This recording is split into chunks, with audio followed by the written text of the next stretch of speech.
Hey, this is Ming here, back with another video about how to teach your child at home for speech and language delayed children. And this video, I want to talk about how to get your child interested in what you're doing, okay? I've been getting questions about, hey, my child, he doesn't like toys, he'll lose interest real quick. Once I give it to them, he's on to the next thing, okay? So this video is for you. Before I go in a little bit further, we had a video about like play skills and why it's important.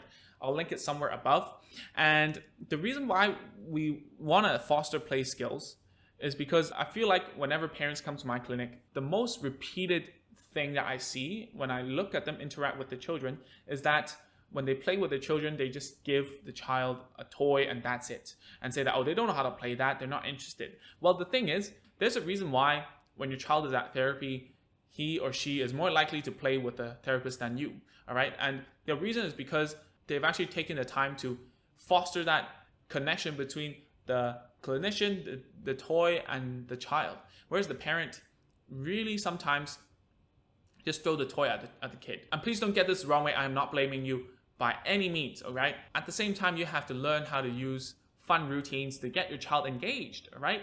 And this one is by far one of the hardest skills a parent needs to learn, right? Because it's different from playing with other children, from typically developing children. Typically developing children will actually tell you what to do or engage with you instead of you having to engage them, right? So now you have to learn how to engage your child if they are delayed or disordered in any type of form. First of all, fun routines. Remember, we have a whole video on this about play skills and what kind of routines you can use even without toys. So go check it out.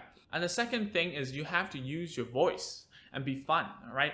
And you might say, I'm not a children's person, I'm not child friendly, I'm not whatever, but it's okay. I started off even worse than you did, I believe. You need to understand that whatever someone does, which works for them, doesn't mean you should copy or whatever. So what I do is actually I add a lot of sound effects, obviously. I use a lot of suspense.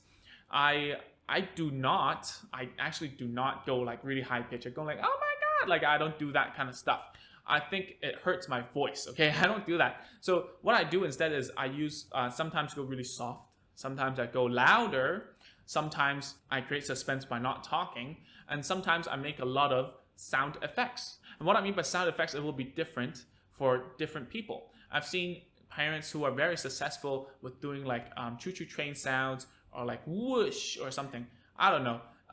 But for me, I like explosion sounds, like boom, like that. Make certain sounds that your child cannot make, and they will actually want to interact with you because you're so funny, right? So you don't need to go all hyper and bubbly and like child super friendly or lovey-dovey or speaking in a really high-pitched voice, right? You can just be yourself, but be fun at the long way. And it's too bad that I cannot tell you exactly what to do because it really depends on you being yourself, but at the same time being fun. And number 3, I find that this is the easiest way that parents will actually help their children to learn how to play. And how we do it is basically we use the good stuff that they like already and we pair it with the play, okay? So I've done this a few times already where I taught the parent to use the play as the task itself. Whilst not teaching language or speech or whatever, I just want the child to engage with the toy meaningfully and then reward them with the stuff that they like, such as like chips or edibles or drinks or like TV time or whatever. This pairing of good stuff with play, slowly you can decrease the desired like the food, the drinks or whatever, and make it more about the play, okay? Once they understand the routines and they actually can explore the toy themselves, you've given them enough content and context to understand the toy, you can just leave your child with the toys because they know how to play it now, right? And it's happened many times already. I've already taught a few of my clients, this works, okay? So try it.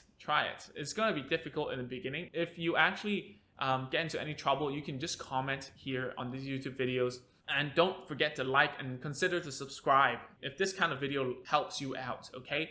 So if you haven't, you should go to agentsofspeech.com/checklist to download a bunch of home therapy tools, toys that I like to recommend my clients. And remember to like, comment, and share this kind of videos out there so that more parents like yourself can get the information that they need. All right. So with that said, thank you so much, and I'll see you in the next video real soon.